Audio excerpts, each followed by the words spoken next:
Salut à tous, on se retrouve aujourd'hui pour la deuxième partie du bilan de lecture de mars. Donc je vais vous parler, comme je vous l'avais dit, de mes 6 meilleures lectures, ou en tout cas des 6 meilleures lectures des lectures que j'ai faites et qui n'ont pas été chroniquées ailleurs qu'en vlog jusqu'à présent, puisque comme je vous l'ai expliqué dans la première partie, j'ai fait le choix de ne pas reparler des lectures desquelles j'avais parlé soit en bilan Biblio Haul, soit en vlog dédié, parce qu'il y a eu quelques-unes de ces lectures qui ont eu des vlogs vraiment spécifiquement dédiés pour plein de raisons, mais soit, peu importe. Donc je vous parle de celles dont je n'avais pas reparlé. Il m'en restait 12, je les avais classées. Donc la dernière fois je vous ai parlé des 6 moins bonnes, entre guillemets, en tout cas de bonnes à pas bonnes. Et là je vais vous parler du coup des 6 meilleures. Donc je vais commencer avec la moins bonne des meilleures et jusqu'à la meilleure des meilleures. Voilà. Je sais pas si c'est très clair, c'est pas grave, je pense que vous avez compris, c'est le principal. On y va tout de suite. La 6e lecture dont je vais vous parler, c'est La Princesse sans visage d'Ariel Holz, que j'ai écoutée sur Audible, puisque la lecture est gratuite sur Audible si vous avez un abonnement. Je m'y suis mise grâce à Juliette qui l'a écouté, qui m'a dit que c'était très chouette. Et je me suis dit pourquoi pas, et à mon grand étonnement, pour la première fois, et pourtant j'ai essayé beaucoup de fois, j'ai réussi à écouter un livre audio en entier et surtout à l'enchaîner. Donc j'étais très contente. Dans La Princesse sans visage, on suit le personnage d'Ivy, qui est une enfant illégitime, qui est la fille du roi de l'automne, Oberon, et qui est la fille de, on ne sait pas qui, d'une femme inconnue. Voilà. Elle vit cachée, recluse dans un espèce de petit manoir, et en fait, elle est quand même assez grande hein, maintenant, elle a peut-être la vingtaine, je crois, quelque chose comme ça. Et en fait, elle a été plus ou moins abandonnée par tous ses serviteurs. Elle se retrouve toute seule, elle survit, elle vit un peu comme une enfant sauvage. Jusqu'au jour où un gentilhomme vient la chercher en lui disant que le sacre des saisons va avoir lieu puisque le trône d'automne est vacant et qu'elle a tous les droits et toute la légitimité de postuler au trône de son père. Voilà. Donc c'est comme ça que ça démarre. Là, je vous ai résumé peut-être les 2 premiers chapitres à tout casser. Je vais pas trop vous en dire plus parce que bon, ça se découvre et puis surtout c'est très chouette à découvrir parce qu'il y a plein de plot twists auxquels moi personnellement je ne m'attendais pas et ça m'a assez surprise. On est sur une lecture jeune adulte, ado, et je démarrais pas hyper confiante parce qu'en général c'est pas ce que je préfère.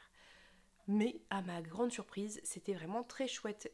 Alors, je savais déjà qu'Ariel Holz avait une écriture qui me plaisait puisque j'ai lu Les Sœurs Carmine et que j'avais beaucoup aimé le style de l'auteur, que je trouve à la fois très riche, que je trouve à la fois très léché dans la manière d'écrire, que je trouve accessible mais sans être simpliste, au contraire, qui a quand même du vocabulaire, des tournures de phrases qui sont très belles et je trouve ça très agréable d'avoir du jeunesse ou du jeune adulte qui soit un petit peu plus élevé que très basique, on va dire. Il y a dans ce livre quelques clichés, ou en tout cas la trame de base est peut-être un petit peu attendue. C'est une princesse qui doit passer des épreuves pour accéder au trône, qui va avoir des trahisons, des alliances étonnantes, surprenantes. Enfin, voilà, la trame en elle-même n'est pas des plus originales, mais là où c'est original, c'est que je trouve que les personnages, pour des personnages de ce sous-genre, sont assez bien faits, ne sont pas trop clichés, ne sont pas agaçants. Le personnage d'Ivy, le personnage principal, est assez mature, est assez réfléchi quand elle prend des décisions. Elle est parfois impulsive, mais c'est jamais dans la bêtise. Elle est jamais bête en fait. Et c'est ça moi qui me dérange souvent en jeune adulte, c'est que pour créer des histoires, on fait prendre au personnage des décisions stupides. Et ça me dérange beaucoup et ce n'est pas le cas ici. Comme je vous disais, il y a plein de plot twists auxquels je ne m'attendais pas, vraiment, qui retournaient la situation, mais de manière très intéressante, qui permettaient d'ouvrir de nouvelles perspectives sans que ce soit tiré par les cheveux. L'univers est vraiment très chouette, moi j'ai beaucoup aimé. Alors, je suis pas une grande fan de monde de fées, de fae comme on dit, je sais pas ce que je préfère donc j'en ai pas lu des centaines, donc peut-être quelqu'un qui en aura lu beaucoup trouvera ça similaire à autre chose, mais moi ma connaissance de ce style d'univers se limite je pense à c'est quoi, un palais de roses d'épinets de rose, quelque chose comme ça. Donc vous voyez, c'est assez limité, j'en ai pas lu des centaines. Et j'ai trouvé que c'était original, j'ai bien aimé la séparation sociale entre ce qui serait la noblesse et ce qui serait plutôt le bas peuple, j'ai trouvé ça intéressant. J'ai trouvé très intéressant aussi que l'auteur reprenne des références culturelles shakespeariennes pour créer son univers, parce que ça apporte une richesse supplémentaire, parce que ça permet éventuellement c'est ce genre de livre qu'on peut utiliser pour rebondir sur d'autres références culturelles hyper intéressantes, puisque la reine de l'été c'est Titania, le roi de l'automne c'est Oberon, on retrouve Mab qui est la reine de l'hiver. Enfin voilà, il y a plein de références comme ça shakespeariennes assez intéressantes qui valent le coup. Je trouve que les descriptions des lieux sont très belles, je trouve qu'il y a une ambiance très particulière qui fonctionne très bien. Enfin voilà, pour moi c'est vraiment un très bon livre. C'est un très bon livre jeunesse, jeune adulte, mais c'est un très bon livre. C'est pas du tout bébête et au contraire en fait, il y a plein de questions qui sont posées qui sont intéressantes, intelligentes et voilà. Donc bref, j'en parle depuis bien trop longtemps. J'essaie peut-être de vous convaincre de vous lancer dans cette duologie.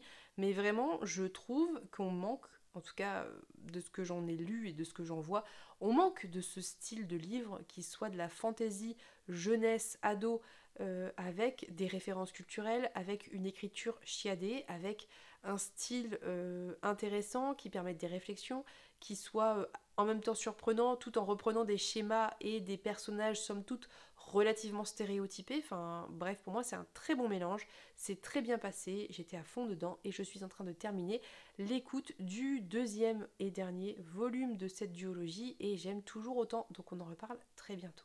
La cinquième lecture, qui était une excellente lecture, c'est, encore une fois je n'ai pas le livre, Legends and Lattes de Travis Baldree, que j'ai lu dans le cadre de l'Explora Livre du mois de mars, que j'ai terminé au début du mois, si je le... Quoique, peut-être pas en fait, je ne sais plus. Non, je crois que je l'ai terminé assez à l'heure celui-ci, étonnamment, bon bref. Que j'ai beaucoup aimé, qui était très chouette. C'est de la cozy fantasy, c'est-à-dire qu'on va être dans de la fantasy avec assez peu d'enjeux de fantasy de manière générale. C'est comme si vous preniez, je ne sais pas moi, un univers somme toute très classique, un univers très classique de cosy, voilà, contemporaine, sauf que vous transposez tout ça dans de la fantasy, un médiéval, avec des créatures comme des trolls, voilà, il y a des trolls, des gnomes, bref, et c'était très très chouette, c'était vraiment une très bonne lecture. J'ai beaucoup aimé, j'ai trouvé que c'était très accessible en anglais, que ça se lisait très bien, que vous voyez, malgré mon petit niveau d'anglais, j'avais réussi à ressentir l'ambiance, à ressentir des choses qui sont parfois un peu imperceptibles quand on a tendance à trop s'accrocher au sens des mots plutôt qu'à la poésie des mots. Et là pourtant, vous voyez, c'était bien passé. Donc vraiment, j'ai beaucoup aimé les personnages. Il y a plein de personnages que j'ai appréciés, que j'étais contente de retrouver quand je me remettais dedans. J'ai beaucoup aimé tout le développement de l'univers autour de orque. Cette orque qui ouvre un café, un espèce de coffee shop, on peut dire, où elle va eh bien, vendre du café, qui est sa passion, et petit à petit des choses vont s'ajouter. Et il y a un côté très jeu vidéo, mais apparemment l'auteur est concepteur ou scénariste de jeux vidéo, et ça se ressent un petit peu, même moi qui ai très peu joué aux jeux vidéo quand j'étais plus jeune, et encore moins maintenant, j'ai ressenti un petit peu ce côté, vous voyez, où on passe des niveaux, et bref, c'était très très chouette, vraiment, tous les personnages étaient excellents. Ça s'est lu tout seul et ça fait du bien parce que même si à je dirais 2 tiers du livre, peut-être 3 quarts du livre, il se passe un truc qui est un petit peu, voilà, qui va relancer un peu l'enjeu, ou en tout cas qui est assez dur finalement pour les personnages, eh bien ils rebondissent tous très bien et on retombe très rapidement dans de la cozy fantasy et bref, c'est très bien fait, c'est très agréable. Ça va être traduit en mai, je ne sais plus chez qui, mais je vous laisserai regarder. Donc je vous invite, si ça vous intéresse, à le découvrir parce que c'était une lecture doudou, confortable, agréable, qui fait du bien, qui remonte le moral, qui vous fait voir des relations entre les personnages qui sont très belles, très positives, où on n'attend rien d'autrui et on est reconnaissant de ce qu'autrui nous donne, mais on n'attend rien et on n'exige rien des autres. Et ouais, vraiment une très très chouette lecture. Et d'ailleurs, un préquel va prochainement sortir, je crois peut-être à l'automne, et je pense qu'il fera l'objet d'un Explora livre prochain, à mon avis, vu comment toutes les trois on a adoré cette lecture. Quatrième lecture que j'ai beaucoup aimée et qui est une lecture commune, c'était La mer sans étoiles d'Erin Morgenstern, qui était vraiment une très très chouette lecture, bien que très particulière, comme dirait Pénélope, sous-genre bizarre. C'est exactement ça, c'est bizarre, c'est perché, c'est déstabilisant, mais qu'est-ce que c'était chouette. Dans La mer sans étoiles, on suit le personnage de Zachary, qui s'appelle Zachary Ezra Rollins, et tout son nom est tout le temps donné en entier, c'est très drôle, qui est étudiant, je ne sais plus dans quoi, et qui un jour va à la bibliothèque ou la BU, en tout cas de son établissement, pour emprunter des lectures, et il tombe sur un livre qui n'est pas coté, qui n'a pas de titre, avec une couverture très simple, pas de date de publication, enfin un objet vraiment, un livre très particulier, et il l'emprunte, et en fait en le lisant, donc c'est plein d'histoires un peu décousues comme ça, et arrivé au 3e chapitre je crois, et bien en fait ça va raconter quelque chose qui lui est arrivé quand il était enfant et qu'il n'a jamais raconté lui-même à personne. Et bien évidemment, ça va attiser sa curiosité et il va commencer à enquêter sur ce livre et récolter des indices pour remonter la trace et voilà, découvrir qui a écrit ça, d'où ça vient et comment ça peut arriver là, quoi. Et on va tomber dans un espèce de monde parallèle avec vraiment à la Alice au pays des merveilles, si vous voulez, avec une espèce de grande quête comme ça, un peu fantastique, imaginaire et même déstabilisante pour le personnage principal. Et entre tous ces chapitres le concernant, où il va enquêter, chercher à comprendre les tenants et aboutissants de tout cet univers incroyable, on va avoir des petites histoires très courtes sur des personnages, parfois récurrents, parfois pas, qui vont parler de la mer sans étoiles. Voilà.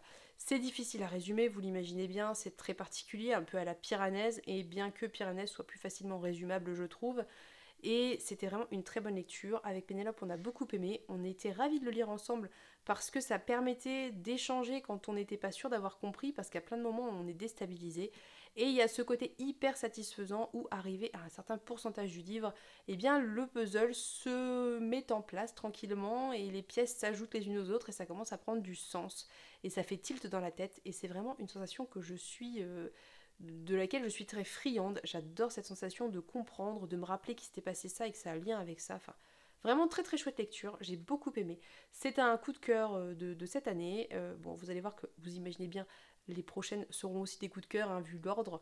Il a fallu le placer quelque part, je l'ai mis là parce que voilà, c'était pas facile de choisir, mais c'était vraiment une très bonne lecture, un coup de cœur, et j'ai très envie du coup de lire Le Cirque des rêves d'Erin Morgenstern. Je ne sais pas si c'est dans la même veine, mais en tout cas ça m'a beaucoup intriguée, parce que pour moi il est indéniable qu'Erin Morgenstern a des talents d'autrice incroyables, parce que pour réussir à composer cette histoire avec tous ces petits bouts d'histoire, avec tout cet imaginaire hyper riche, et que ça soit quelque chose qui soit quand même cohérent au final, il faut avoir voilà, il faut quand même être quelqu'un de solide dans sa tête et dans sa capacité à écrire.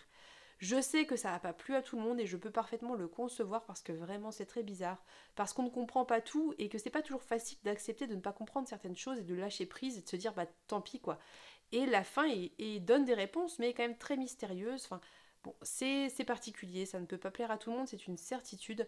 Mais si vous aimez les lectures fantastiques, bizarroïdes, déstabilisantes, très très belles, très poétiques, vraiment lisez La mer sans étoiles parce que quelle bonne lecture et quelle bonne surprise. Troisième lecture que j'ai adorée en mars et qui est aussi une lecture commune, c'était No Home de Yaa Gyasi, qui est une lecture que j'ai fait en lecture commune avec Marion de la chaîne Snozza, puisque je lui avais offert et que moi j'avais envie de le lire et du coup je me le suis acheté d'occasion, je l'ai trouvé pour 3 fois rien et on s'est dit que c'était l'occasion de le lire ensemble. Dans No Home, en fait, on suit à chaque chapitre, et vous voyez, on a un petit paquet des chapitres, des personnages différents, mais qui sont tous en lien les uns avec les autres. Donc on va faire une espèce d'arbre généalogique gigantesque à partir de 2 personnages, on va dire d'un personnage, mais bon bref, qui va s'étendre, et on va avoir en fait 2 familles avec 2 destins différents, puisque un des 2 personnages principaux du début reste, je crois que c'est au Ghana il me semble, et bah voilà, la vie de tout ce qui va se passer sur ses descendants au Ghana, alors que l'autre personnage va être vendu comme esclave, envoyé aux États-Unis, et donc la vie de toute sa descendance aux États-Unis, d'abord en tant qu'esclave, puis en tant que personne noire libre, puis jusqu'à notre époque actuelle, puisque je crois que ça se termine dans les années 2000, si je ne dis pas de bêtises. Pourquoi c'était une excellente lecture? Parce que ce livre m'a permis de comprendre les mécanismes, déjà les mécanismes du racisme chez les Occidentaux, mais surtout ça m'a permis de comprendre en quoi être une personne noire aux États-Unis, notamment aux États-Unis, est une réelle difficulté, une véritable difficulté dans la vie. Comment la peur a pu être aussi profondément ancrée dans l'esprit des générations successives qui se racontent leur vie et ça passe de génération en génération et la peur s'accumule et les pierres que portent les descendants, le poids du passé s'accumule sur leurs épaules et à quel point c'est lourd, c'est difficile, à quel point voilà, on a cette espèce de mémoire inconsciente de ce qu'ont vécu nos ancêtres et qui pèse et qui fait que on vit dans à la fois cette mémoire qui est hyper importante puisque c'est l'histoire de tout un peuple, mais en même temps on essaie de s'en affranchir et de faire autre chose de sa vie, enfin bref, ça m'a permis de comprendre des choses que j'arrivais à concevoir, bien évidemment, parce que je conçois tout à fait ce que je lis quand je lis des histoires de personnes concernées par le racisme.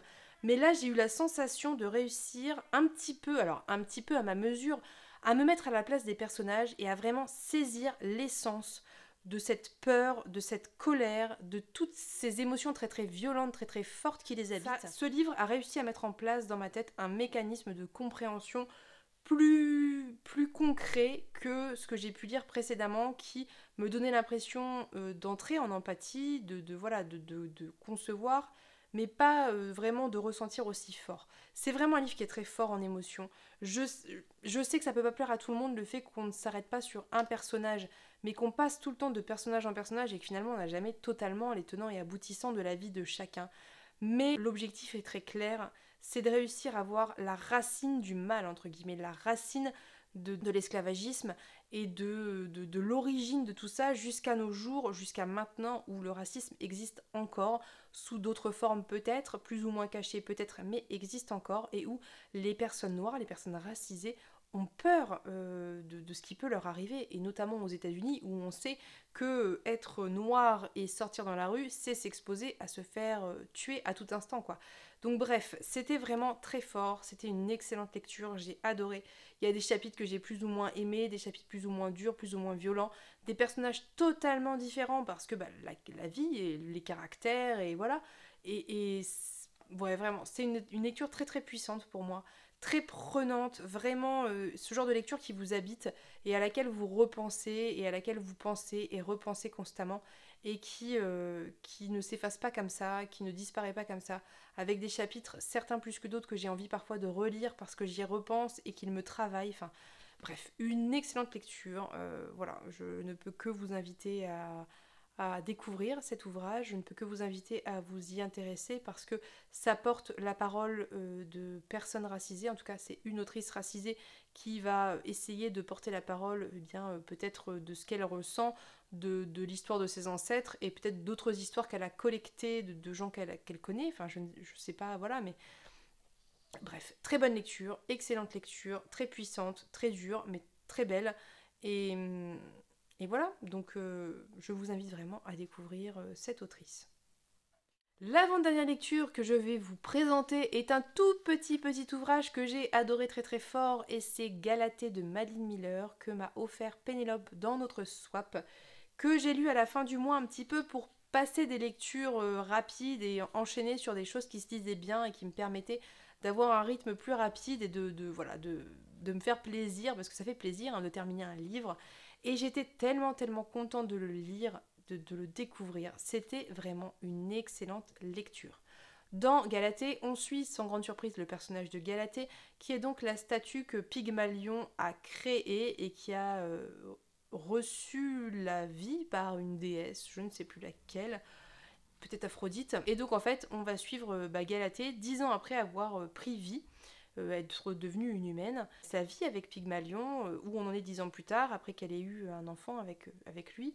Et on va vraiment suivre beaucoup de questionnements féministes, beaucoup de problématiques de misogynie, de sexisme autour de cette espèce de pseudo-pureté de la femme, des femmes. Non, je veux dire de la femme parce que on est dans cette idée où il n'y a pas des femmes en fait. Il y a la femme parfaite qui est pure, qui est tout ce que vous voulez.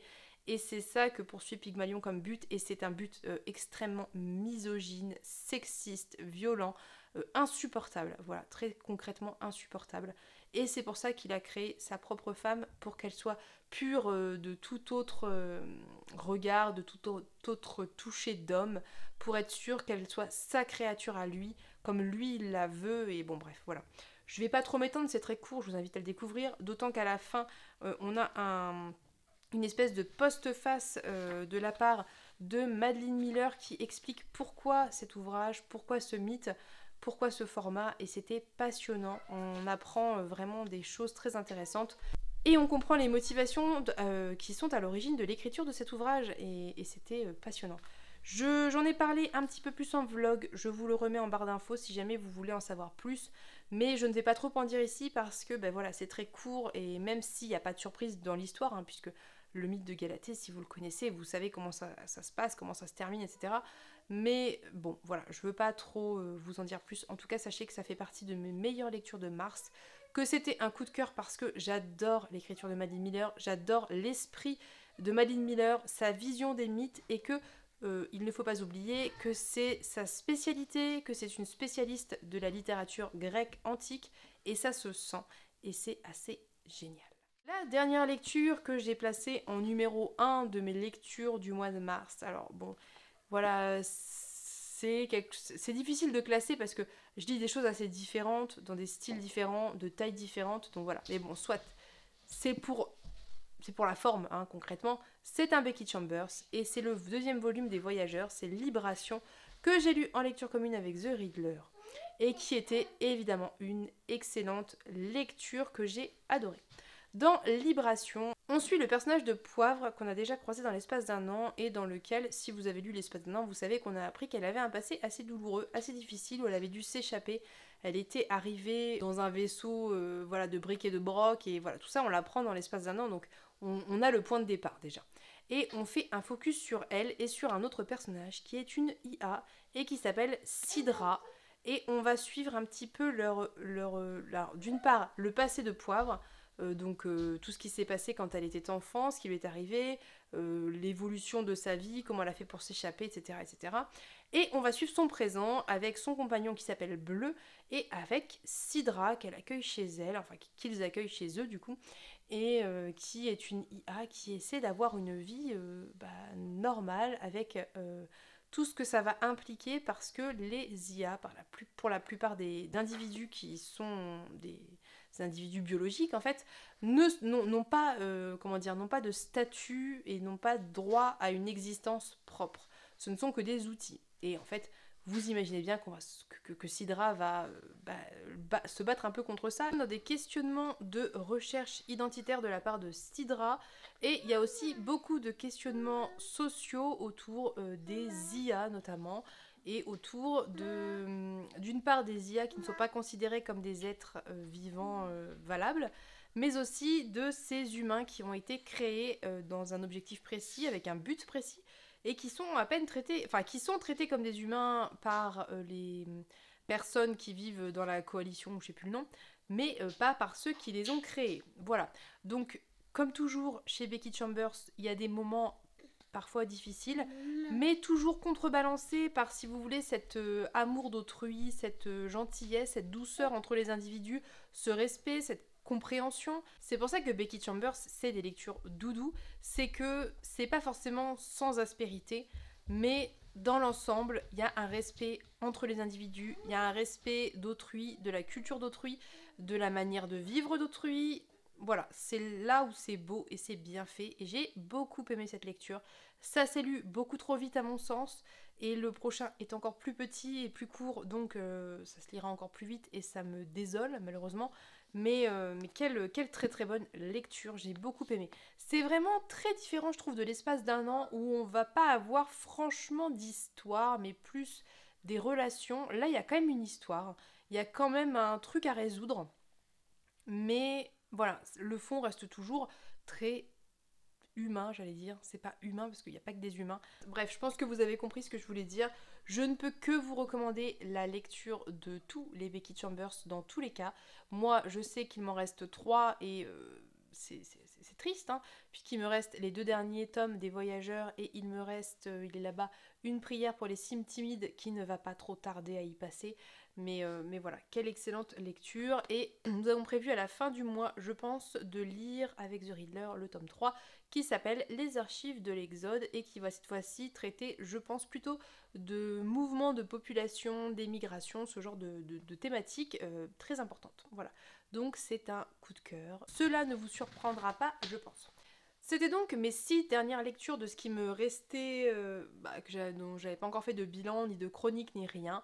Vous voyez qu'il y a quand même de très bonnes lectures. En mars, j'ai fait de très bonnes lectures, d'autres qui sont dans les biblio-halls qui étaient aussi excellentes.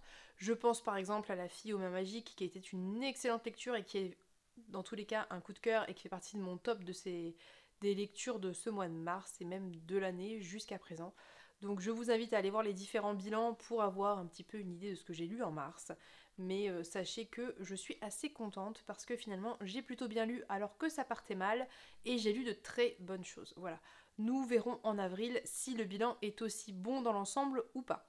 Je vais maintenant vous laisser. J'espère que cette vidéo vous a plu. N'hésitez pas à me dire si vous avez lu certains de ces livres, ce que vous en avez pensé, si vous avez apprécié, si ça vous donne envie. Je sais que certains et certaines parfois me laissent un message pour me dire que tel livre et tel livre a fini dans la wishlist et j'avoue que je suis désolée, pas désolée en général. En tout cas quand je les ai aimés, ça me réjouit et je suis toujours contente quand j'ai des retours qui me disent que vous avez découvert un livre dont j'avais parlé, que vous ne connaissiez pas et que vous avez adoré. Si vous n'avez pas aimé, vous pouvez me le dire aussi, hein, mais je préfère quand vous avez aimé quand même. Soit, je vous souhaite une très bonne journée, je vous souhaite plein de bonnes lectures et on se dit à bientôt pour une prochaine vidéo. Bye bye!